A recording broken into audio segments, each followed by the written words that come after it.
মধ্যপ্রাচ্যে আর কোনো সংঘাত নয়, বরং আলাপ আলোচনার মাধ্যমে কূটনৈতিক সমাধানের আহ্বান জানিয়েছেন ঢাকা। বিকেলে পররাষ্ট্রমন্ত্রী খলিলুর রহমান জানান, চলমান সংঘাতে যে হতাহতের ঘটনা ঘটেছে এটি আমাদের জন্য অনেক বড় শোকবার্তা। দুই বাংলাদেশি নিহতের ঘটনায় সমবেদনা জানিয়েছেন কুয়েতের পররাষ্ট্রমন্ত্রী এবং বাহরাইনের পররাষ্ট্রমন্ত্রী। সেখানে অবস্থানরত বাংলাদেশিদের সুরক্ষার ব্যাপারে আশ্বাস দিয়েছেন তারা। এ বিষয়ে আরও জানাচ্ছেন শাকিলা করিম।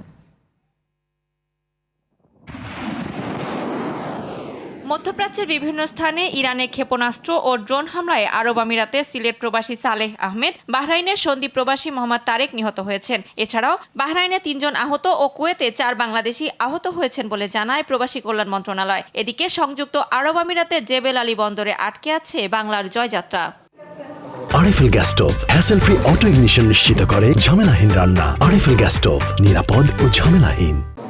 মধ্যপ্রাচ্য সংকট মোকাবিলায় সোমবার দুপুরে প্রবাসী কল্যাণ মন্ত্রণালয় এবং বেসামরিক বিমান পরিবহন ও পর্যটন মন্ত্রণালয়ের সাথে জরুরি বৈঠকে বসেন পররাষ্ট্রমন্ত্রী। পরে সাংবাদিকদের প্রশ্নের জবাবে প্রবাসীদের অবস্থান করা দেশের নিয়ম মেনে চলার আহ্বান জানান প্রবাসী কল্যাণমন্ত্রী। মাননীয় প্রধানমন্ত্রী আমাদের 3-4টা মিনিস্ট্রিকে একসঙ্গে কাজ করার জন্য আমরা যৌথভাবে কাজ করছি। আমরা আমাদের তখন সিচুয়েশনে আমরা যা করার সেটা। এ সময় পররাষ্ট্র প্রতিমন্ত্রী জানান, পরিস্থিতি স্বাভাবিক হলে নিহত 2 জনের মরদেহ দেশে আনা হবে। যখনই স্বাভাবিক হবে সিচুয়েশন, তারা যত পরিবার যেন তাদের ডেড বডি যাতে মরদেহ যাতে স্বাভাবিকভাবে আসতে পারে দেশে, সেটার সব রকম ব্যবস্থা আমরা করছি। বিদেশে অবস্থানরত প্রবাসীদের নিরাপত্তা নিশ্চিতে সরকার সর্বোচ্চ গুরুত্ব দিচ্ছে বলে জানান প্রধানমন্ত্রীর পররাষ্ট্র বিষয়ক উপদেষ্টা হুমায়ুন কবির। প্রয়োজন হইলে বাংলাদেশ সরকার যা করার করবে তার সিটিজেনদের জন্য। এই সরকার হচ্ছে জনগণের সরকার।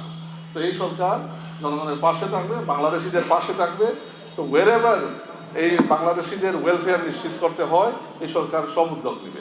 আর কোনো সংঘাত নয়, বরং আলাপ আলোচনার মাধ্যমে কূটনৈতিক সমাধানের আহ্বান ঢাকার। কোনো ধরনের যুদ্ধ হামলা এগুলি কোনো সমাধান। দুই পক্ষের কাছে আবেদন জানাচ্ছি যে আলোচনাটা থেমে গিয়েছিল সেটা আবার নতুন করে আপনারা শুরু করেন।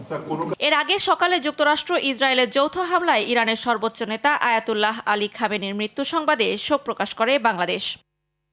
শাকিলা করিম, RTV, ঢাকা।